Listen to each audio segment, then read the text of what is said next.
Menizni yuydigan klassik 10 cümle.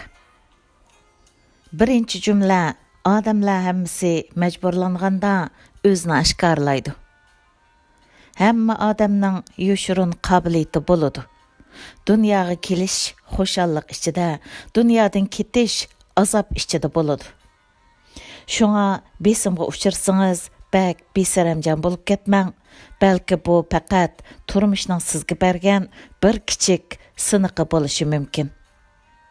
O'zingizga ishining, hamma ishni yaxshi bir taraf qila olasiz. Qiyinchilikda qahramon yetishib chiqadi. Boshqa kelganda batur degan gap bor. Odamga faqat besim bo'lganda ondan harakatlantirgich kuch bo'ladi. Ikkinchi jumla, agar siz bak oddiy bo'lsangiz, dunyomi siz uchun oddiylashadi. Oddiy turmushda baxtli bo'lg'ili bo'ladi. Qanoatchanlik kishini xushal qiladi. Odamning ko'ksi qarni keng bo'lib, hamma ishni chegishlashtirib qo'yishni xohlamaslik eng aqlonlik. Agar qalbingizda chegishlik bo'lsa, Tangriga nola qilib, hamma odamdan qoqshab o'tisiz. Shunga qisqa muddatlik asti tutish xotirasini tozalab turish kerak. Ko'nglini bearam qilgan odam va ishlarni xotirasidan chiqarib etish kerak. Hayot bak qisqa, boylik va martaba qo'shimcha. Dunyoga kelganda hech nima olg'ach kelgili bo'lmagandek, dunyodan ketgandimi hech nimani olg'ach ketgili bo'lmaydi. Oddiy turmush dal xo'shal turmushning o'zi shu. Üçüncü cümle, hayatta repetitsiya yo'q. Har bir kun bevosita tarqitishdir. Ba'zida o'ylab qolamiz, hayotmi elektronlik o'yindak bo'lsa, mag'lub bo'lsak, qayta kelishni tanlasak, turmushimiz qandoq bo'lib ketar? Dal vaqtning qaytlanmaganligi uchun, har bir kunni qaytirib akelgili bo'lmaganligi uchun, har bir minutingizni qadrlashingiz kerak. Ota-onangizga vafodorlik ko'rsatib, balangizga ko'yinib, turmushda hamroyingizning ko'nglini ilib, do'stlaringizga yaxshi muomala qilib yashang. 4-chi jumla, iqtidor homildorlikqa o'xshaydi. Vaqt uzargancha boshqalar qarab bilib oladi. Odam o'zini bak markaz qilib olmasligi kerak. Siz bo'lmasangizmi, yer shar cho'gilaverdi. Qadimdan hozirgacha o'ziga tamanna qo'yganlar yaxshi oqibatga duchor bo'lmagan. Shunga har qancha qobiliyatli bo'lsangizmi, kamtarlik, ehtiyotchanlikni bilishingiz kerak. O'zingizning ishini puxta qiling, oltin hamon paqiraydi.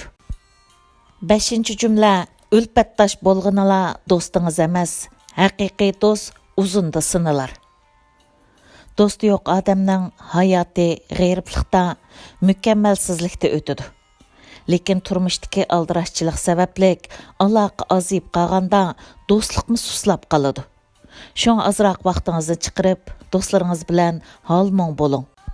Do'stliqinglar, kulkilaringlar bilan barkatlik bo'lsin. Do'stingiz qiyinchilikka uchirsa, ko'krak kerib chiqing. Garchi yordam qila olmasangizmi, tasalli berishmi eng cho'ng qo'llashdir. 6-chi jumla, hayotda agar nishon xato bo'lsa, to'xtab olishning o'zi ilgirlaganlik bilan barobar. Odam o'zining kamchiligini baktasda o'zgartirdi. Shundaqla kamchilikni baktasda bayqaydi. Ba'zida xato qilganini aniq bilib turibmi, xatolik ustiga xatolik sodir qiladi. To'g'ri nishon bekitib, o'zining prinsipida ching turish bak muhim. Dunyoda izitqilar ko'rmang. Osmondan mangu po'shkal yog'maydi. Vaqtli xo'shallik uchun umrlik azobga qoladigan badalni to'lamaslik kerak. Agar xatolashqaningizni bayqisangiz, joyingizda jimmida to'xtab oling. 7-chi jumla, hayotda ikki tragediya bor. Biri umidsizlikka chekiga yetish, yana biri natijalardan ko'ranglash. Hozirgi odamlar bak ojiz. Xabarlarda kunda nurg'un dangliqlarning xomushlik kesli bo'lib qolganligini ko'rib turmiz. Bundaq odamlar natijalarga qanoat qilib, o'zining mukammal ekanligiga qat'iy ishonadi. hammani qila olayman deb o'ylaydi. Agar azroqli o'ngsizlikqa uchrasa, ziyoda o'zini kamsitadi, hatto davomli yashash g'ayratini yo'qotib qo'ydi. Şuna adam o'ziga to'g'ri o'rin bekitib, turmushning xushalliqlaridan huzurlanmoqqa zarur. 8-jumla hayot bilan muhabbat o'xshash.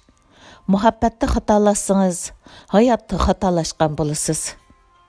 Muhabbat degan nima? Odamni nima qilarini bilolmagidek darajada aqiltadigan, odamni aqlidan adashtiradigan narsa.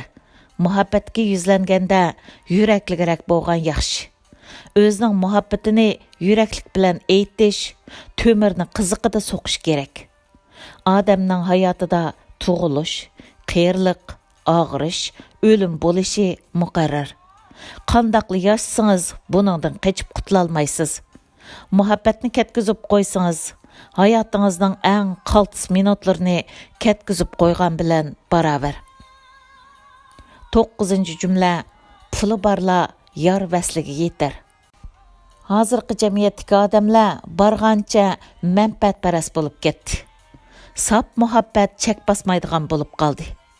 Şoňa men jahonda puli borlar yor vasliga yetar deganga ishonib qoldim. Bu hozirgi davrdagi muhabbatning aynan suratlanishi.